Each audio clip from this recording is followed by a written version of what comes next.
नमस्कार, बहस के नंबर 1 शो ताल ठोक के में आपका बहुत बहुत स्वागत है। मैं हूं आपके साथ अनुराग मुस्कान।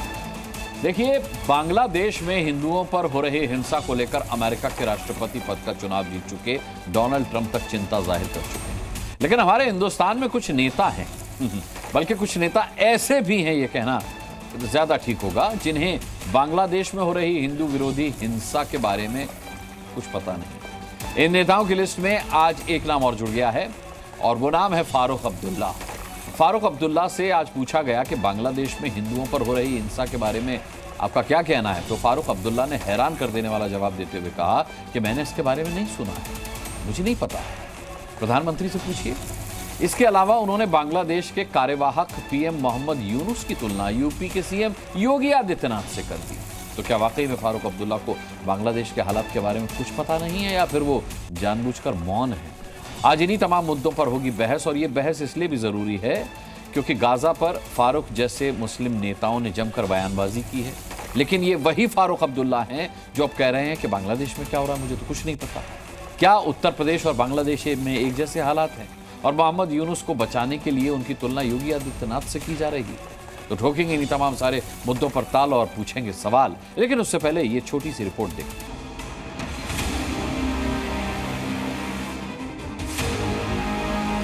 यहाँ की कम मुसीबत है, मुसलमानों पर जुल्म जो हो रहा है यूपी वगैरह में, वो आपको दिखता नहीं है?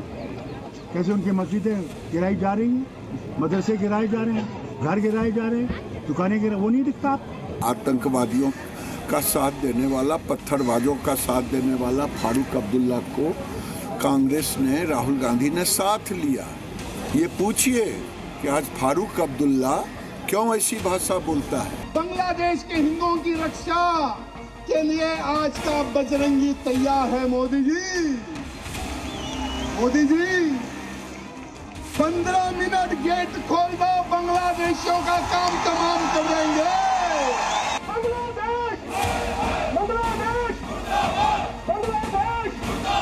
उनको ये बयान देने से पहले कश्मीर में सारी तोड़ी गई मंदिरों के बारे में भी एक लाइन बोलकर दुख व्यक्त करना चाहिए था। कश्मीरी पंडितों को जिस प्रकार जला जला कर भगाया गया था, उस पर भी उनको एक प्रकार से सोचना चाहिए था। बांग्लादेश में जो हो रहा है हिंदुओं के साथ, वो भारत में मुसलमानों के साथ हो रहा है। मतलब कि उनके मस्जिदों को तोड़ा जा रहा है, मदरसों को तोड़ा जा रहा है, घरों को तोड़ा जा रहा है। इतना बड़ा झूठ केवल और केवल भारत की बदनामी की सुपारी ली हुई है। 5,000 का नाम आया जम्मू। भारत में अगर मंदिर तोड़ने, मस्जिद तोड़ने की हिसाब में हम आ जाएंगे ना, तो फारूक अब्दुल्ला साहब अपनी पूर्वज भी ढूंढने लगेंगे। अगर हिंदुस्तान से भागना पड़ा तो हिंदू कहां जाएगा? अगर आज नहीं जागोगे तो कब जागोगे? आज समय है एकता के सूत्र में बंधकर आवाज उठाने का, कि हिंदू एक होकर अपनी आवाज उठाए। भारत माता की जय। हमेशा की तरह ताल ठोके की डिबेट में हमारे साथ कई गणमान्य मेहमान जुड़ रहे हैं। मैं एक इंट्रोडक्शन करा देता हूं। प्रेम शुक्ला हमारे साथ, भारतीय जनता पार्टी के प्रवक्ता। विश्व हिंदू परिषद से विनोद बंसल हमारे साथ जुड़ चुके हैं। इसके अलावा समाजवादी पार्टी के प्रवक्ता जूही सिंह हमारे साथ हैं। एनसी यानी नेशनल कॉन्फ्रेंस के नेता संदीप वजीर हमारे साथ कुछ ही पलों में जुड़ेंगे। एमआईएम के नेता दानिश कुरैशी हमारे साथ जुड़ चुके हैं। राशिद शरीफ हैं, अध्यक्ष हैं एसआईएम पीएलबी के। इसके अलावा यहाँ स्टूडियो में मेरे साथ आचार्य विक्रमादित्य, हिंदू धर्मगुरु, आप देख ही सकते हैं, मौजूद हैं। और वरिष्ठ पत्रकार अनंत विजय हमारे साथ जुड़ चुके हैं। सवाल सबसे पहला संदीप वजीर से पूछा जाना चाहिए था, लेकिन आप जानते हैं जम्मू कश्मीर में इंटरनेट की समस्या है और वो स्काइप से हमारे साथ जुड़ेंगे, तो देखते हैं वो कब तक जुड़ पाते हैं। और इस डिबेट की शुरुआत in the mean time Prem Shukla के साथ करते हैं। प्रेम शुक्ला जी, जब फारूक अब्दुल्ला साहब का मैंने बयान सुना जिसमें वो कह रहे थे कि बांग्लादेश में क्या हो रहा है मुझे तो कुछ नहीं पता, तो मुझे वो जुमला याद आ गया जिसके तहत कहा गया है कि कौन न मर मिटे इस भोलेपन पे। नहीं, आप सही कह रहे हैं, ये भोलापन नहीं, धूर्तता है। अनुराग जी, ये भोलापन होता तो हम भी मर मिटते, लेकिन ये धूर्तता है। और राजनीतिक धूर्तता बारंबार श्रीमान फारूक अब्दुल्ला के विविध बयानों से प्रकट होती है। बांग्लादेश में 2000 से अधिक हिंदुओं के धर्मस्थलों पर हमले हुए हैं। सैकड़ों हिंदुओं का नरसंहार हुआ है। 70 से अधिक हिंदू मंदिरों को जलाकर खाक कर दिया गया है। हिंदू पंडितों और पुरोहितों को जो है जेलों में ठूंस दिया गया है। आप मुझे बताइए, फारूक अब्दुल्ला बता दें कि भारत के किस राज्य में, उत्तर प्रदेश छोड़ दे, किस राज्य में कब 1947 से लेकर 2024 तक कब किसके राज्य में इस तरह से किसी भी अल्पसंख्यक समुदाय का उत्पीड़न हुआ है?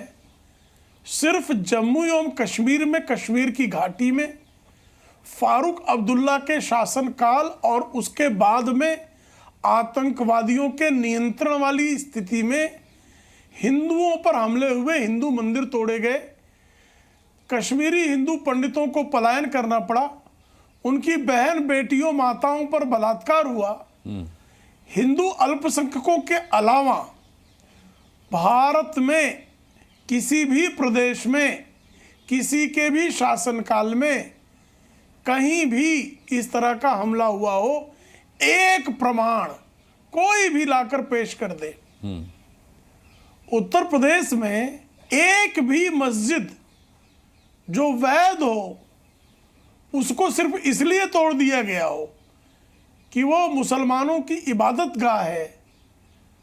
एक उदाहरण अनुराग मुस्कान जी, आप अपनी रिसर्च टीम को भी लगा दें, फारूक अब्दुल्ला जी से भी पूछ लें, इनके इंडी अलायंस के और जो घटक दल हैं, सपा, कांग्रेस, तृणमूल कांग्रेस, शिवसेना, उद्धव बाला साहब ठाकरे वाली पार्टी, ये सब मिलकर एक शोध करके बता दें कहां पर कब हिंदुओं ने उन्मादवश पिछले कुछ 10 वर्षों के शासनकाल में भारतीय जनता पार्टी शासित किसी भी राज्य में कौन सी मस्जिद गिरा दी, कौन सी मस्जिद जला दी जी, कहां मुसलमानों का नरसंहार कर दिया। मैं एक उदाहरण वजीर से पूछ लेता हूं, आपका सवाल संदीप वजीर से कर लेते हैं, क्योंकि ये बड़ा गंभीर सा आरोप है। ये आरोप से ज्यादा बड़ी गंभीर तुलना है संदीप वजीर साहब, जिसमें उत्तर प्रदेश से बांग्लादेश की तुलना की जा रही है। और जो सवाल प्रेम शुक्ला पूछ रहे हैं उसी का जवाब मैं आपसे चाहूंगा। 1947 के बाद कोई एक ऐसा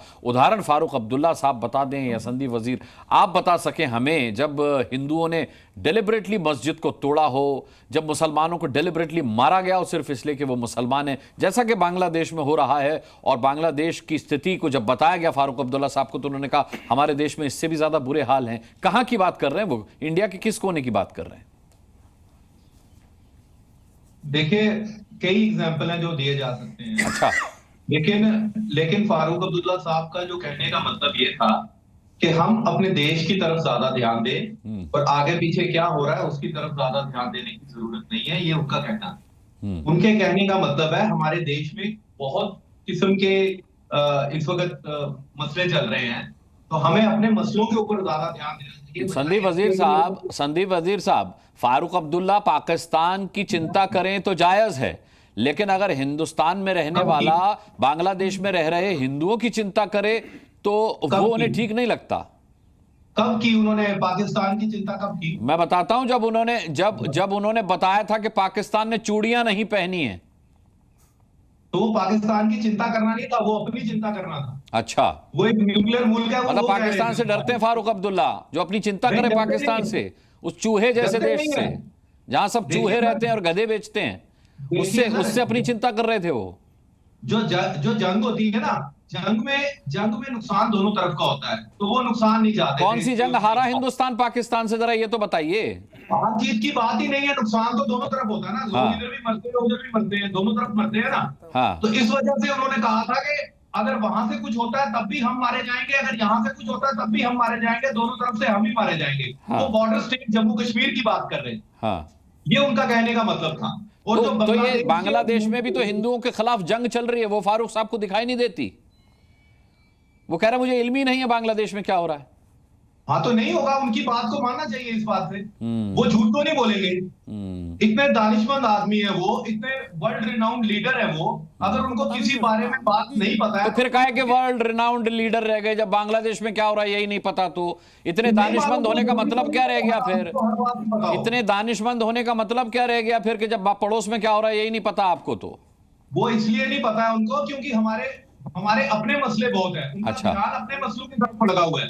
बांग्लादेश में क्या हो रहा है, पाकिस्तान में क्या हो रहा है, हमें क्या मतलब है उसको जानने का? हम तो अपने देश की बात करेंगे। आपको लगता है हिंदू मर रहा है ना वहां पर, वजीर साहब हिंदू मर रहा है वहां पर, इसीलिए आपको नहीं पता है। ना आपको पता है, ना आपके दानिशमंद जो भी लोग हैं उनको पता है, क्योंकि हिंदू मर रहा है। यदि कोई और किसी व्यक्ति की हल्की सी खरोंच भी आ गई होती तो अभी आपका दिल का दर्द जिस प्रकार से बाहर निकल कर आता, फिलिस्तीन में क्या हो रहा है उस पर तो दिल धड़क रहा था, लेकिन हिंदू मर रहा है, हिंदू कट रहा है। जब कश्मीर में कट रहा था तब आपका दिल नहीं दुखा। ये आचार्य विक्रमादित्य हिंदू धर्मगुरु नहीं दुखा। वास्तविक तौर पर यह स्थिति है कि आपका दिल नहीं दुखता है, आपको कोई फर्क नहीं पड़ता है, क्योंकि आपने वही वास्तविक तौर पर। सुन लीजिए, आप सुन लीजिए, आप सुन लीजिए, मैं उनकी बात सुन। आपको बता देता हूं, देखिए दुनिया के अंदर 10 जगह जुल्म हो रहा है, बांग्लादेश में भी अगर हिंदू मर रहा है तो वो जुल्म है, उसके हम अगेंस्ट हैं। तो कम से कम 2 शब्द बोल देते भाई साहब, कम से कम 2 शब्द सांत्वना के बोल देते। अरे पता ही नहीं है बांग्लादेश में क्या हो रहा है, सांत्वना क्या बोलेंगे वो?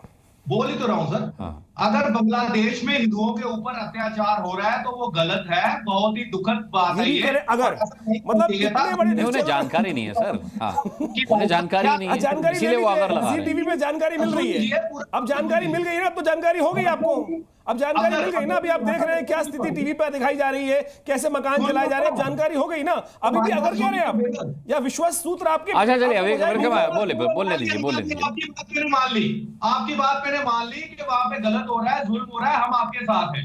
पैलेस्टाइन में भी तो गलती हो रहा है, आगे वो भी तो आप मानते हो कि पैलेस्टाइन में भी बच्चे वास्तविक दुख यहाँ उपस्थित हो गया।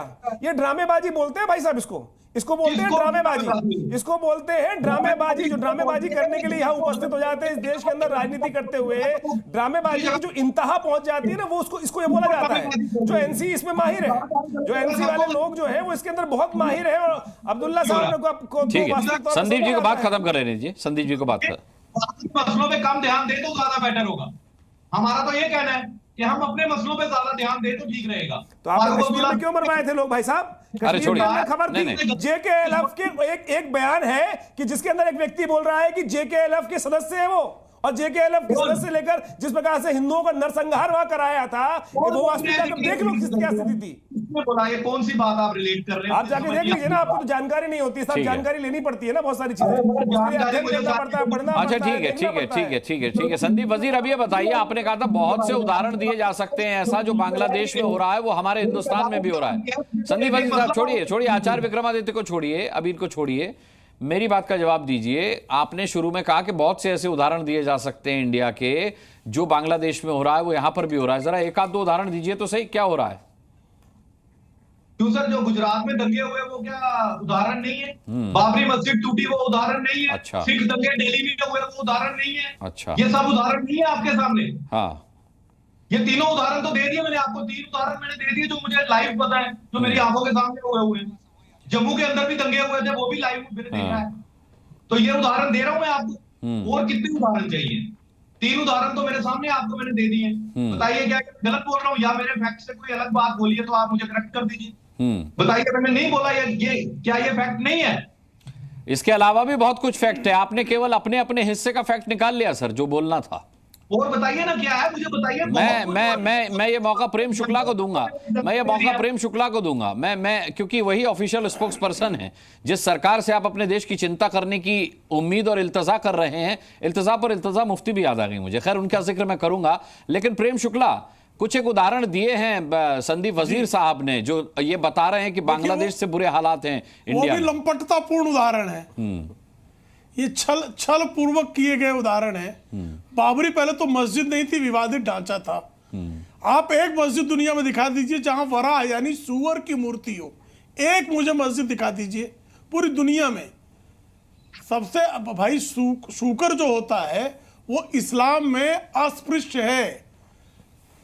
बाबरी ढांचा जो था, जो राम मंदिर कभी हुआ करता था, वहां वरा भगवान की मूर्ति, और मैंने मेरी आंखों से देखी हुई मूर्ति है 1992 तक, मेरी आंखों से देखी मूर्ति। और आर्कियोलॉजिस्ट भी इस बात को बारंबार, वहां के मोहम्मद जैसे आर्कियोलॉजिस्ट जो स्वयं इस्लाम धर्म को मानने वाले, उन्होंने कहा था। तो पहला झूठ आपका कि बाबरी मस्जिद थी, तोड़ी गई विवादित ढांचा। दूसरा, आप गुजरात के दंगों का जिक्र करते हैं, अब मैं आपके बीच में बोल नहीं रहा था, थोड़ा धैर्य रखिए। आप जरा धैर्य रखिए मित्र, जरा धैर्य रखिए, थोड़ा धैर्य रख लीजिए। मैं आपके बीच में नहीं बोल रहा था, अवसर देंगे वो। दूसरा, आप जिस गुजरात दंगों का जिक्र कर रहे हैं, गोधरा में पहले हिंदू कार सेवकों से भरी ट्रेन के एक कोच को मुसलमानों ने घेर कर पेट्रोल छिड़क कर आग लगाकर 56 हिंदुओं की हत्या कर दी और उसके बाद उसकी प्रतिक्रिया हुई। आप ऐसा एक उदाहरण बांग्लादेश से बता दें कि हिंदुओं ने मुसलमानों को घेरा, उनको जो है घेर कर उन पर पेट्रोल छिड़क कर आग लगाकर उनकी हत्या कर दी। और छोड़ दीजिए, फारूक अब्दुल्ला के राज में हिंदुओं का नरसंहार हुआ। फारूक अब्दुल्ला के राज में हिंदू पंडितों ने मुसलमानों को घेर कर मारा हो, एक उदाहरण बता दीजिए। तो भाई साहब, हाँ, एक बार नरसंहार सिखों का हुआ है जिस पर आप पूरी बेशर्मी के साथ, कांग्रेस के साथ तब भी फारूक अब्दुल्ला खड़े थे जब 10,000 सिखों का नरसंहार कांग्रेसियों ने किया इस देश में। यह कुकृत्य हुआ था। उन 10,000 सिखों के नरसंहार कराने वाले राजीव गांधी के पिछलग्गू बनकर फारूक अब्दुल्ला पूरे 5 वर्षों तक रहे। तो फारूक अब्दुल्ला सिखों के नरसंहार के दोषियों के साथी हैं। तो कृपा करके आप कम से कम, आप अगर जो है, आप अगर अकाल तख्त में आपकी श्रद्धा है तो कृपा करके मुझे बताइए कि सिखों के नरसंहार करने वाले, राजीव गांधी को सरोपा पहनाने वाले फारूक अब्दुल्ला नरसंहार करने वालों के कायल हैं क्या? क्यों कायल हैं? ठीक है, इसका जवाब ले लेते हैं प्रेम शुक्ला। संदीप वजीर जवाब दीजिए, फिर आगे बढ़ता हूं। मैं बता रहा हूं। अब इन्होंने कहा कि पहले तो बाबरी मस्जिद से शुरू कर लेते हैं। जो सुप्रीम कोर्ट का फैसला आया उसमें क्या लिखा हुआ था? उसमें लिखा हुआ था कि वहां पे मंदिर के कोई अवशेष नहीं मिले, लेकिन आस्था को मद्देनजर रखते हुए वहां पे मंदिर बनाने की इजाजत देते हैं। तो मतलब वहां पे कोई मस्जिद थी ना जिसको तोड़ा गया। मंदिर ने तो आस्था किस बात की थी? एक सेकंड सर, एक सेकंड। सुप्रीम कोर्ट के जजमेंट को ठीक से पढ़ ले। ठीक है, अब संदीप जी की बारी, बोल लेने दीजिए। प्रेम जी आपका निवेदन स्वीकार करके वो चुप हो गए थे। इतनी सलाह दे रहा हूँ, ठीक से पढ़ ले। मैं कोई हस्तक्षेप नहीं कर रहा हूँ, बिल्कुल मैं हस्तक्षेप नहीं कर रहा हूँ। सिर्फ सुप्रीम कोर्ट का जजमेंट है, डिटेल में पढ़ ले, इतनी सलाह है मेरी। मैंने पढ़ा, मैं आगे भी बात करता हूँ। दूसरा नहीं पढ़ा है। दूसरा आपने गोधरा का एग्जाम्पल दिया। किसने शैतानी की, किसने किसको जलाया, वो एक बात है, लेकिन उसके लिए कानून का राज होना चाहिए था कि सारी लोगों को साफ कर देना है। प्रतिक्रिया का क्या मतलब है? प्रतिक्रिया का मतलब है रास्ता रोका गया दंगा। अगर वहां पे 20 बंदे मरे थे तो रोका गया दंगा, तत्काल रोका गया। 2000 बंदा मार देंगे, रोका गया दंगा भाई। नहीं है जिन्होंने ये कृत्य किया था उनको रोका गया दंगा। पुलिस फायरिंग में हिंदुओं की मृत्यु हुई है। ठीक है, तीसरा सिख दंगों का आपने जिक्र किया। तीसरा सिख दंगों का आपने जिक्र किया। हाँ, कानून का राज है ना इस कंट्री के अंदर, तो कानून का सहारा लेना चाहिए। ये सिख दंगे के समय जो सरकार में थी पार्टी, उससे कानून का राज सिखा पाएंगे आप संदीप वजीर? सिख दंगों के समय जो पार्टी सेंटर में थी उसे आप कानून का ये पाठ पढ़ा पाएंगे? हमने कानूनी लड़ाई लड़ी है ना, आज भी लड़ रहे हैं। नहीं, आपने कहा गोधरा में किसने किसको जलाया वो एक अलग मैटर है, पर उसके लिए कानून था। ये बात आप कांग्रेस को समझा पाएंगे 83 के लिए? उनका कसूर था तो हम तो उनको कसूरवार ठहराते ही हैं। हमने कब कहा कि नहीं? जब जिसकी हुकूमत होती है उस हुकूमत के अंदर अगर कोई गलत काम होता है तो हुकूमत की जिम्मेवारी है। इसमें छुपाने वाली बात क्या है? और 84 के बाद और हुकूमत पर क्यों नहीं दोष दे रहे? क्या मेरे को नहीं समझ आया, क्या बोल रहे? प्रेम जी कुछ पूछ रहे हैं आप? अनुराग जी मैंने सुना नहीं। क्या मोहम्मद यूनुस पर फिर जो है क्लीन चिट लेकर फारूक अब्दुल्ला क्यों नाच रहे हैं इनको? क्या सर प्लीज रिपीट कीजिए, मुझे सुनाई नहीं दिया। मोहम्मद यूनुस जो अंतरिम सरकार के वहां सलाहकार हैं, उन्हें क्लीन चिट देकर के फारूक अब्दुल्ला उन्हें क्लीन चिट क्यों दे रहे हैं? प्रेम शुक्ला का ही सवाल है। कब दे दी उनको क्लीन चिट? हाँ वही मैं कह रहा हूं, कब दे दी क्लीन चिट? प्रेम शुक्ला उन्हें तो पता ही नहीं बांग्लादेश में क्या हो रहा है। अरे भाई अब कह रहे बांग्लादेश में कुछ हो तो क्लीन चिट देना ही ये नहीं पता बांग्लादेश है कहां। आप कह रहे हैं फारूक अब्दुल्ला इतने अनजान है। देखिए वो जाहिल तो है नहीं फारूक अब्दुल्ला, ग्लोबल लीडर है सर। फारूक अब्दुल्ला बहुत जानकार है, लेकिन बांग्लादेश में क्या हो रहा है पता ही नहीं। बांग्लादेश में क्या हो रहा है वो क्लीन चिट कैसे देगा? हाँ मैं बताता हूँ आपको। देखिए नहीं तो जहालत में तो ये बात कर नहीं रहे वो तो ये धूर्तता में ही कह रहे हैं ना, तो धूर्तता में क्लीन चिट ही दी जा रही है ना। तो the stature of Farooq Abdullah जो पर्सन है, उनको बात को हमें मानना चाहिए कि वो सच बोल रहे हैं। पहली बात ये है। दूसरी बात ये है कि उनका जो क्यों झूठे आदमी क्यों माना जाए कि सच बोल रहा है? क्योंकि अब्दुल्ला उनका सरनेम है, ऊपर ध्यान दें, अब्दुल्ला है इसलिए। अब आप उसमें से जितने मर्जी मतलब निकाल लीजिए, उसमें हम क्या कर सकते हैं बताइए? आप फ्री हैं, आप जितने मर्जी मतलब निकाल सकते हैं उसमें से।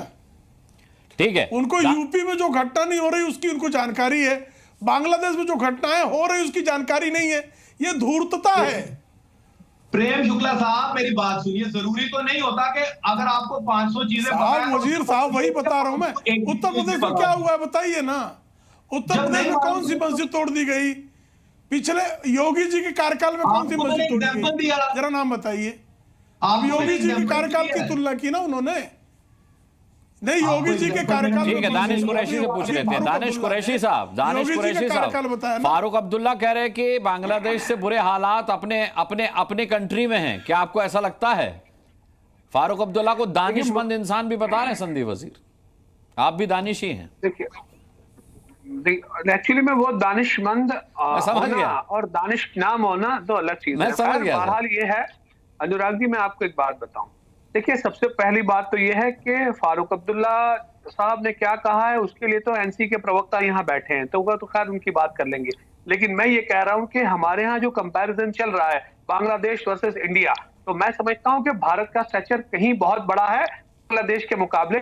हम उनकी अगर तुलना में कहीं पे भी उतरते हैं या बात करते हैं तो मुझे ये गैर मुनासिब वो लगता है, क्योंकि भारत जिस तरीके से जिन चीजों के लिए और एकता और समानता के लिए जाना जाता रहा है, इसमें कोई दो राय नहीं है। और जो परिस्थितियां बन रही हैं, मैं कहता हूं कि अगर कोई ये सवाल भी कर रहा है कि बांग्लादेश की हालत हालांकि अफसोसनाक है, वहां जो जुल्म और ज्यादती की जा रही है, हम उसका वो करते हैं, खंडन करते हैं, उसमें कोई दो मत नहीं। लेकिन सवाल ये है कि कंपैरिजन करना कि वहां ऐसा है इसलिए यहां होगा, मुझे लगता है कि ये भारत की ग्रोथ थी, कभी भी ऐसी थी नहीं और होनी भी नहीं चाहिए। लेकिन जब से केंद्र में मोदी की सरकार आई है, तब से हम देख रहे हैं कि रोज एक नए मस्जिद के ऊपर क्लेम होता है, रोज एक नई खानका पे, रोज एक नई दरगाह पे क्लेम किया जाता है। तो हम क्या बांग्लादेश और पाकिस्तान की तरफ आगे बढ़ रहे हैं? क्या इस तरफ नहीं बढ़ रहे हैं? और अगर आगे बढ़ने का रास्ता कौन सा होना चाहिए था? दुनिया के साथ ताल से ताल मिलाने का, जो अब से पहले की सरकारें 2014 से पहले की सरकारें करती रही हैं। अच्छा। या 2014 के बाद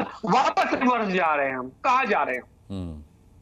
मैं पूछ लेता हूं विनोद बंसल, 2014 से पहले की सरकारें अंतर्राष्ट्रीय स्तर पर ताल से ताल मिलाती थी बाकी देशों के साथ, अब हम कहां जा रहे हैं? पूछ रहे हैं दानिश कुरैशी। देखिए, दानिश कुरैशी जी को पता है कि इनके 15 मिनट में घुस गए ये तो सारे के सारे। इनको तो 15 मिनट के इंतजार है, वो 15 मिनट इनको मिलने वाले हैं नहीं। देखो जी, सीधी सी बात है। और अनुराग जी, आपको पता है कि आप तो मुस्कुराते मुस्कुराते इन सबको नंगा करने में माहिर हैं। अरे आज आपने नहीं सर, जिस तरह से एनसीपी के प्रवक्ता को घेर लिया मेरी ऐसी कभी मंशा नहीं रहती। सुनो अनुराग जी, देखो आप नहीं आपकी मंशा नहीं है, लेकिन मुस्कुराते हुए जो अनुराग बिखेरते हैं ना जी आप, उसका बात ही कुछ और है। मैं कहना चाहता हूँ, देखिए जिस तरह से इतने मूर्धन्य नेता जो जो जो देश के केंद्रीय मंत्री रहे, आज एक मुख्यमंत्री के अब्बू जान हैं, और उसके बावजूद भी वो ये कहें कि बांग्लादेश को मैं जानता नहीं, बांग्लादेश में क्या हो रहा है मैं मानता नहीं, तो कौन मानेगा भाई, मुझे बताइए। और फिर उसके प्रवक्ता को उसका जवाब देना पड़े, तो उसकी निर्दयी स्थिति में समझ सकता हूँ भाई। उसको मत घेरो बेचारे को, ये संदीप वजीर को मत घेजिए। देखिए, वो तो वजीर हैं, वो तो बेसिकली जो आका कहेगा उस हिसाब से बोलना पड़ेगा। लेकिन वास्तव में ये जो है ना, फंस गए। एक तरफ देखिए, जो आपने इल्तिजा की बात करी, वो इल्तिजा का इंतजाम हो रहा है अभी।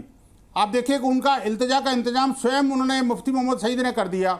आप महबूबा मुफ्ती ने, वो आतंकियों की महबूबा एक बच्चे को लॉन्च करने के लिए जिस नेगेटिविटी के साथ आगे बढ़ रही हैं, आप सोचिए कि उसका शुरुआत में ही उसका अंत कर दिया उसकी पॉलिटिक्स का बेचारे का। एक तरफ तो प्रधानमंत्री कहते हैं कभी युवाओं को रोज अपने पॉलिटिक्स में आना चाहिए, और वो पॉलिटिक्स में किसी तरह से आई तो उसको नेगेटिविटी के साथ आगे बढ़ा दिया। वो हिंदुओं को जो है, सनातन को, और क्या कहते हैं उसको, हिंदुत्व को जो है ना, वो बीमारी बताने लग गई। आप बताइए, पहले चुनाव में बेचारी हार गई, एक नहीं दो जगह पर, एक नहीं 10-10 हज़ार वोटों से। आप सोचिए ये क्या कारण है? कारण है नेगेटिव सोच।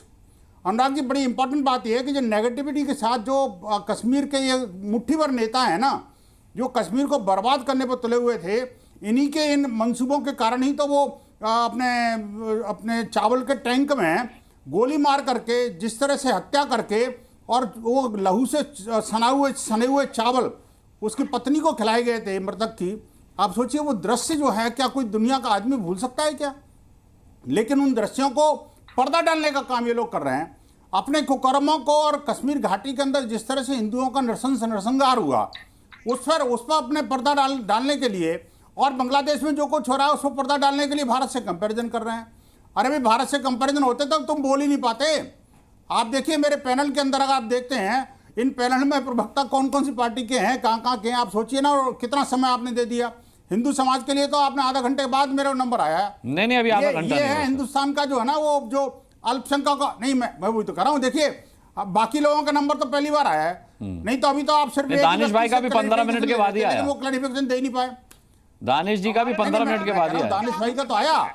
नहीं, बात यह है कि जो आपके चैनल का मैक्सिमम टाइम कौन खा गया, जिसको बांग्लादेश के बारे में पता ही नहीं, भारत के बारे में सब नहीं, बहुत जरूरी था उनसे पूछना, टाइम देना संदीप वजीर को बहुत जरूरी था सर। वो नहीं आता। हाँ, जिन्हें उत्तर प्रदेश की पूरी जानकारी है, उन्हें बांग्लादेश के बारे में नहीं पता। नहीं, हाँ बिल्कुल संदीप जी, अनुराग जी, यही तो बात है, यही तो आपका अनुराग है। मैं यही कहना चाहता हूं, देखिए ये ताल ठोक के बैठते हैं, असल में बात यह है ना जी, लेकिन इनकी ताल जो है ना हमेशा झूठी हो जाती है। ये कोशिश तो करते हैं लोगों को भ्रमित करने का, ये कोशिश तो करते हैं लोगों को भटकाने और उनको आतंकवाद की राह पर डालने का, लेकिन अब भारत की जनता, अब भारत के युवा, अब भारत का मुसलमान खड़ा हो गया है। ऐसे सब दुष्ट राजनेताओं के चंगुल में फंसने वाला भी नहीं है। मैं भी आपके चैनल के माध्यम से एक अपील करूंगा कि मुस्लिम समुदाय को जल्दी ही ऐसे कट्टरपंथी सोच के राजनेताओं से तिलांजलि ले लेनी चाहिए और अलग हो जाना चाहिए। नहीं तो ये न सिर्फ अपनी रोटी सेकने के लिए आपको, बल्कि देश को भी बर्बाद करने के राह पर जा रहे हैं। ठीक है, दानिश जी आपको जवाब देना चाह रहे। दानिश जी संक्षिप्त रखिएगा, अभी 3 मेहमान बचे हुए मेरे पास। हाँ बिल्कुल संक्षिप्त में बात करूंगा। देखिए, सबसे पहले तो वीएचपी के प्रवक्ता जो है बंसल साहब, वो अपने आप को दिखा रहे हैं ठेकेदार, लेकिन मैं तो अक्सर दसियों बार हम सब साथ में पैनल पे बैठ चुके हैं, आपके सामने भी बैठ चुके हैं। आप मुझे ये बताइए, 15 मिनट नहीं मिलेंगे आपको, 15 मिनट तो नहीं मिलेंगे आपको, ये पक्का माने। सुन लीजिए दानिश भाई को, सुन लीजिए, वो 15 मिनट आपके जीवन में नहीं आने वाले। अरे सवाल आके यहाँ ये खड़ा है कि जब रोजगार की बात आती है तब वीएचपी हिंदू युवाओं का ठेका लेके बाहर निकलती। अरे बात रोजगार की नहीं है, अभी तो इल्तिजा की और अब्दुल्ला की है। अरे अब्दुल्ला दीवाना हो गया भाई, क्या बात कर रहे हो, आपको रोजगार सूझ रहा है? अरे दानिश जी, अब्दुल्ला दीवाना हो गया, वो अब सुनो, अब्दुल्ला बांग्लादेश का दीवाना हो गया, और आपको सूझ रही है रोजगार की, या रोजगार की बात नहीं हो रही? कमाल की बात है। ठीक है विनोद जी, सुन लीजिए दानिश जी को। चाहत आपकी पूरी नहीं होगी, कंफर्म है। हाँ बताइए। मैं तो आपसे यही पूछ रहा हूँ कि छोड़ दीजिए, दानिश कुरैशी की फिक्र मत करिए और शरीफ साहब की भी मत करिए। आप तो जो हिंदुइज्म का ठेका लेने की बात कर रहे हैं, कितनी बार कौन से मुद्दों पर आप बाहर निकले? बांग्लादेश तो चलिए देश के बाहर है, देश में कभी हमने तो आपको कहीं किसी मोर्चे पे नहीं देखा, और आप कह रहे हैं कि हम हिंदुओं के सबसे ज्यादा ठेकेदार ये है, ताकि 20 मिनट अब अनुराग जी ने 20 मिनट कल सुना, कल दोपहर 11 बजे 3 मूर्ति चौक पर आइए, प्रधानमंत्री बांग्लादेश दूतावास जा रहे हैं हम लोग, आइए, आप भी आइए, मैं निमंत्रित करता हूँ। कल ठीक है, आप निमंत्रण दे रहे हैं, और वो दानिश जी ऑफलाइन हो गए। चलिए ठीक है, जूही सिंह को डिबेट में लाते, बड़े धैर्य के साथ सबको बड़ी देर से सुन रही हैं। 11 बजे 10 तारीख को 11 बजे बांग्लादेशी दूतावास पर प्रदर्शन करेंगे। ठीक है, जूही सिंह जी शामिल होइए। फारूक अब्दुल्ला के मुताबिक यूनुस और योगी में कोई फर्क नहीं है, आपको कोई फर्क नजर आता है? आप भी मानती हैं दोनों एक ही विचारधारा पर चल रहे हैं, दोनों ने एक ही हाल बना रखा है उत्तर प्रदेश और बांग्लादेश का? अनुराग जी, भारत एक बहुत ही मजबूत देश है, हमारा संविधान है, हम संविधान के हिसाब से चलते हैं, और इस बात पर मैं अग्री करती हूँ कि भारत की तुलना किसी भी देश से, बांग्लादेश से करने की कोई आवश्यकता नहीं है। बांग्लादेश में वास्तव में अन्याय हो रहा है, मौतें हो रही हैं। हमारा पड़ोसी देश है, हमारी सीमाएं बांग्लादेश से मिलती हैं, तो हम एक बहुत ही जिम्मेदार विपक्ष हैं। 37 सीटें हमने उत्तर प्रदेश में जीती हैं, अयोध्या जीती है, चित्रकूट जीती है, अन्य बहुत सारी श्रावस्ती जीती है। तो हम जिम्मेदार रूप से संसद में ये बात कह रहे हैं और ये भी केंद्र सरकार से हमारा निवेदन है कि जल्दी से जल्दी बांग्लादेश सरकार से बात करके इस तरह के अत्याचार और अन्याय को खत्म किया जाए। मैंने ये भी कहीं रिपोर्ट पढ़ी थी कि बहुत सारे लोग जो भारत में आना चाहते थे, उनके पास भारतीय पासपोर्ट भी थे, नहीं आ पा रहे थे, उनको भी लाना चाहिए। दूसरी बात ये कि जहां तक कंपैरिजन की बात है उत्तर प्रदेश की, उत्तर प्रदेश में हालात खराब हैं, लेकिन उनकी तुलना बांग्लादेश से किसी को नहीं करनी चाहिए। आप संभल का एक उदाहरण देख लीजिए, उसके बारे में भी हमने संसद में बात किया, हम विधानसभा में भी बात करेंगे, क्योंकि उत्तर प्रदेश सरकार, बहुत सारे नाम अभी लिए गए, हमारे मित्रों ने लिए, तो हर बार जिसकी सरकार थी उसको जिम्मेदार ठहराया गया। तो आज अगर संभल में मौतें हो रही हैं, वहां का प्रशासन अकर्मण्य हो चुका है, वहां पर गोलाबारी हो रही है, वहां पर आगजनी हो रही है, हिंसा हो रही है, बहराइच में अगर मौतें हो रही है तो प्रशासन जिम्मेदार है और सरकार जिम्मेदार है। इसीलिए हम प्रश्न करते हैं। बाकी मुझे लगता है फारूक अब्दुल्ला साहब के बारे में बात करने के लिए उनके प्रवक्ता मौजूद हैं।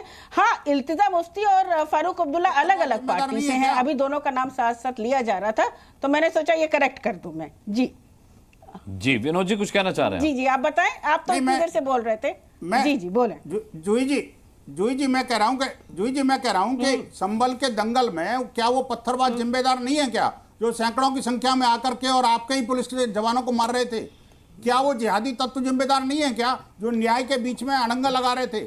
संभल के दंगल में क्या आपको नहीं लगता कि ऐसे सब पत्थरबाजों और हमलावरों के मुझे बोल लेने दीजिए। आप बहुत देर से बोल रहे हैं सर। हाँ जी, प्रश्न मुझसे है। वहां पर आपका प्रशासन, आपकी सरकार, मेरी भी मुख्यमंत्री ये जानते थे कि वो एक संवेदनशील क्षेत्र है, तब भी आपका प्रशासन मुख देखता रहा। पत्थरबाज आ गए, गोलियां आ गई, वहां पर अचानक पत्थरबाज चलने लगे। अरे कुछ तो यहाँ पर संवेदनशीलता से बात कीजिए। वहां भी मौतें हुई है, बांग्लादेश में भी मौतें हुई है। पत्थरबाजों के मैं अपनी सरकार की निंदा करूंगी और मैं कहूंगी कि सरकार की क्या, पत्थरबाजों की बोल दो ना।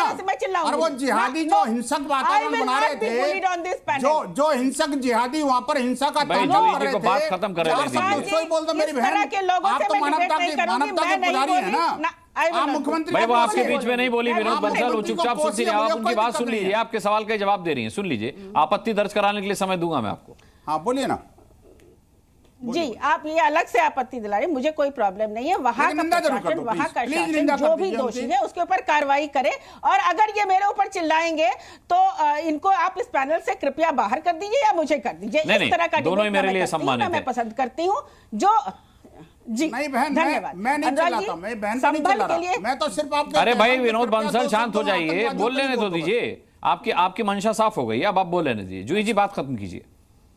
हाँ बोलिए ना, बोले ना। जो सरकार होता है, जो प्रशासन होता है, जो शासन होता है, वहां के लोग, पुलिस के लोग प्रेस कॉन्फ्रेंस कर रहे हैं, ड्रोन कैमरा फुटेज रिलीज कर रहे हैं, तो किस तरह का आपका इंटेलिजेंस था जिसके फेलियर की वजह से लोगों की मौतें हुई?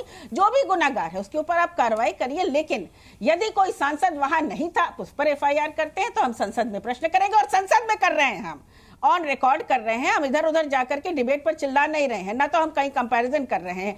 आप विपक्षी दल को, अन्य जनप्रतिनिधियों को वहां जाने नहीं दे रहे हैं। आप अपने नेताओं को ही जाने दीजिए, कुछ तो वहां से निकले। जी ठीक है। राशिद शरीफ साहब को लाते हैं। राशिद शरीफ साहब, जब आपने सुना कि फारूक अब्दुल्ला साहब ने कहा कि मुझे नहीं पता बांग्लादेश में क्या हो रहा है, जब उन्होंने कहा कि बांग्लादेश, रुक जाइए विनोद जी रुक जाइए।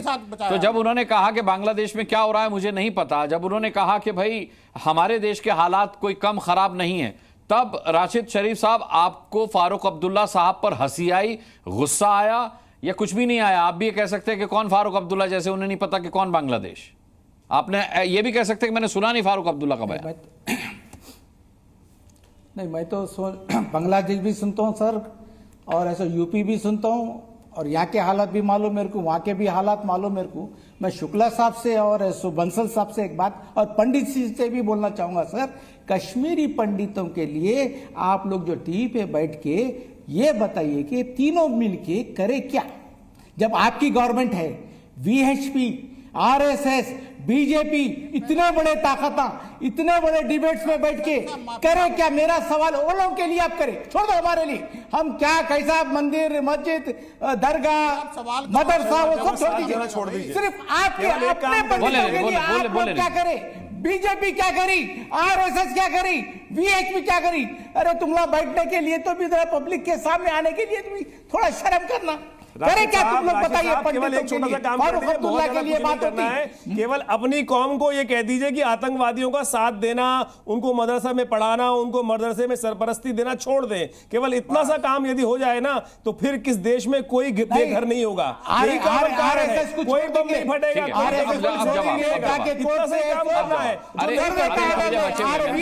छोड़ देंगे कि जाओ सर्वे कार्ड लो, जाओ मसाजिद में ऐसा सोना निकल रहा, ऑयल निकल रहा, मसाजिद में सर्वे करो, जाओ तरक्की करो, यही काम करो। अरे पंडितों के लिए तो कुछ तो कर लो भैया। बोल रहे हैं कश्मीर पंडित के लिए पावर में है, तुम लोग पावर में है। मस्जिदों के पीछे छोड़ो, पंडितों के पीछे जाओ। इतना सा छोड़ दोगे? पंडितों के पीछे जाके लेके आके बचाओ कश्मीर में बचाओ। तुम लोग नहीं कर सकते ये काम, तुम लोग के बस का है नहीं, तुम लोग बिल्कुल नहीं कर सकते। आप सत्य को सामने स्वीकार कर लिया करिए। आप इतने सत्य को स्वीकार नहीं कर सकते हैं, इसके कारण से ये पूरा बलवा हो रहा है। जो आज बांग्लादेश में हो रहा है वही आपकी कौम के मदरसे में यही सिखाया जा रहा है। छोटे छोटे बच्चे 5-5 साल के 10 साल के बच्चे घूमना जगह ये कर रहे हैं ना। इतना ही आप केवल इतना सा कर दीजिए। अपने मदरसों से तो ठीक कर लीजिए, शुरुआत कर लीजिए। पहला कदम तो बढ़ाइए जनाब। अगर पहला कदम आपने बढ़ा लिया तो ये जितने भी सरकार करने के नारे हैं वो बंद हो जाएंगे, खत्म हो जाएगा, आतंकवाद खत्म हो जाएगा, पूरा विश्व शांत हो जाएगा। हमारे मस्जिद को टारगेट बनाते तुम लोग, हमारे दरगाहों को टारगेट बनाते तुम लोग। कौन बना रहा है टारगेट? मुसलमानों को रख रहे हो, आतंकवादियों को तो टारगेट खुद करोगे ना भाई। अच्छी नहीं आप रख रहे हो, बम आप बना रहे हो, वहां बैठ के जाली नोट आप वहां छाप रहे हो, देश की तरक्की की बात कर रहे हो, हिंदू मुसलमान भाई कर रहे हैं। 2047 तक ये कामयाब होने वाले नहीं है। तुम लोग वहां से मैसेज दे रहे हो, तो निकल कामयाब होने वाले बिल्कुल नहीं है। सिर्फ थोड़े टाइम के लिए ये सब है। उसके बाद क्या होगा? पंडित जी थोड़े टाइम के लिए है सब, ये उसके बाद आगे चलने वाला कुछ नहीं है। उसके बाद गर्दन काटोगे, पंडितों को डरा रहे हो, बोलो डरा रहे हो, मुसलमान डरा रहे हो, आपकी हेल्प गर्दन काट दोगे। उसके बाद थोड़े समय बाद जो बांग्लादेश में हो रहा है वही करोगे, थोड़े टाइम बाद। यही कहना चाहते हो? खुल के बोल दो भाई साहब, खुल के बोल दो ना। यही कहना चाहते हो? थोड़ा टाइम और जी लो, उसके बाद करने के लिए हम तैयार रहेंगे। अरे नहीं होगी, नहीं होगी इस देश के अंदर। औरंगजेब नहीं कर पाया, कोई इस देश में आक्रांता आया नहीं कर पाया, करके आप लोग बैठ गए, कर लिए। अब करने की किसी की हिम्मत नहीं है इस देश के अंदर। साफ साफ समझ लो, देश में हिंदुत्व का कीड़ा दिमाग में जाग चुका है। हिंदू जाग चुके हैं, बिल्कुल दिमाग में हर हिंदुस्तानी भारतीय सनातनी के व्यक्ति में दिमाग में हिंदुस्तान में जाग चुका है। जो आज इल्जा मुक्ति जो कह रही थी ना कि ये हिंदुत्व जो वास्तविक तौर पर वायरस है, बीमारी है, ये बीमारी सिर पे चढ़ चुकी है। अब सिर पे चढ़ चुकी है, कोई इस बीमारी से ग्रसित नहीं होना चाहता है। बांग्लादेश चला जाए, पाकिस्तान चला जाए, साफ साफ नहीं कह रहा हूं। ठीक है, मैं लाता हूं अब अनंत विजय साहब की बारी है। गलत है सर, आप लोग जो कर रहे हैं बिल्कुल गलत है। अनंत विजय जी, कितना दुर्भाग्यपूर्ण है जब इल्तिजा मुफ्ती कहती हैं कि हिंदुत्व एक बीमारी है। ये कितना दुर्भाग्यपूर्ण है जब फारूक अब्दुल्ला कहते हैं कि बांग्लादेश में क्या हो रहा है मुझे नहीं पता, लेकिन उन्हें यह पता होता है कि उत्तर प्रदेश में वहां बांग्लादेश से भी ज्यादा बुरे हालात हैं, जबकि तस्वीर शायद ऐसी नहीं है जैसी वो बताना चाह रहे हैं। कितना दुर्भाग्यपूर्ण है अनंत विजय? उससे अधिक दुर्भाग्यपूर्ण अनुराग जी ये है कि हमारे पैनल में बैठे लोग कश्मीरी हिंदुओं के दर्द पर बहस करने चले गए। आज बहस का मुद्दा वो नहीं था। फारूक अब्दुल्ला साहब, इल्तिजा और उनकी मम्मी महबूबा, इन तीनों में दरअसल होड़ लगी हुई कि कौन ज्यादा कट्टर दिख सकता है, कौन ज्यादा मुसलमानों के पक्ष में दिख सकता है। ये दरअसल वहां की लोकल राजनीति का एक ऐसा रसायन है जिसको पीकर वो इस तरह के बयानों को सामने जनता के रख रहे हैं। मुझे लगता है कि जितनी बातें अभी हुई उन सब से अलग हटके क्या भारत, और एक बात सिर्फ अनुराग जी आप एक आंकड़े सबके सामने रख दीजिए कि जब बांग्लादेश स्वतंत्र हुआ था तब वहां हिंदुओं की जनसंख्या कितनी थी और अब वहां हिंदुओं की जनसंख्या कितनी है, और भारत जब आजाद हुआ था तो मुसलमानों की जनसंख्या कितनी थी और अब कितनी है। आपको अंतर स्पष्ट हो जाएगा। जितने भी हमारे मौलवी साहब लोग बैठे हैं सबको भी ये विचार करना चाहिए कि बांग्लादेश की स्थिति से ही भारत की स्थिति की तुलना बिल्कुल बेमानी है। मुझे लगता है कि वहां जिस प्रकार से लोगों को मारा जा रहा है, जिस प्रकार से लोगों को आइडेंटिफाई करके चिन्हित करके मारा जा रहा है, जिस प्रकार से मंदिर जलाए जा रहे हैं। अभी एक सज्जन कह रहे थे, उत्साह में कहने लग गए कि रोज ही यहाँ मस्जिद के नीचे वो खोजा जा रहा है। भाई मुझे 4 मस्जिद बता दीजिए जिसके नीचे शिवलिंग खोजा गया हो। पिछले 10 वर्षों में 4 की बात कर रहा हूं मैं, सिर्फ नहीं बता पाएंगे आप। जो पुराने केस चल रहे हैं वही चल रहे हैं, और उसमें भी कोई मंदिर मस्जिद को ढहाने नहीं जा रहा है। इस तरह के मुल्लाओं ने और इस तरह के मुतवल्लियों ने जब वक्फ में संशोधन की बात आई थी तब भी यही भ्रम फैलाने का प्रयास किया गया कि मस्जिद गिरा दिए जाएंगे, मस्जिदों का मालिकाना हक ले लिया जाएगा। दरअसल इनकी दुकानदारी बंद हो जाएगी अगर मुसलमान यहाँ के समृद्ध हो जाएंगे, मुसलमान यहाँ के सोचने लग जाएंगे तो इन सब की दुकानदारी बंद हो जाएगी। अभी जो अपने आप को रहनुमा कहते हैं मुसलमानों का और उसके नाम पे राजनीति करते हैं, उनको भी जरा ठहर कर विचार करना चाहिए कि आप ऐसे आजाद मुल्क में रह रहे हो जहां टीवी पर चिल्ला चिल्ला के आप मौजूदा हुकूमत की निंदा कर रहे हो। जाके बांग्लादेश में करके दिखा दीजिए अगर आपकी हिम्मत है। आप वहां प्रदर्शन नहीं कर सकते, यहाँ तो आप खुलेआम प्रदर्शन भी कर रहे हो, दोनों समुदाय के लोग दंगे भी कर रहे हैं, लोग मर भी रहे हैं। तो इतनी आजादी और इतना सशक्तिकरण है आपके सामने। बांग्लादेश में ये अधिकार हिंदुओं को प्राप्त नहीं है। इसलिए फारूक अब्दुल्ला जैसे सीजन्ड आदमी अगर इस तरह की बात करते हैं तो वो स्थानीय राजनीति के चंगुल में फंसे हुए प्रतीत होते हैं। संदीप वजीर आपकी बात का जवाब देना चाह रहे हैं, बोलिए संदीप जी। देखिए फारूक साहब की डिस्कशन तो फारूक साहब की स्टेटमेंट पे है ना। हाँ। तो मैं आपको फारूक साहब का एक बात बता देता हूं। फारूक साहब मुस्लिम है और वो मेरे लीडर है।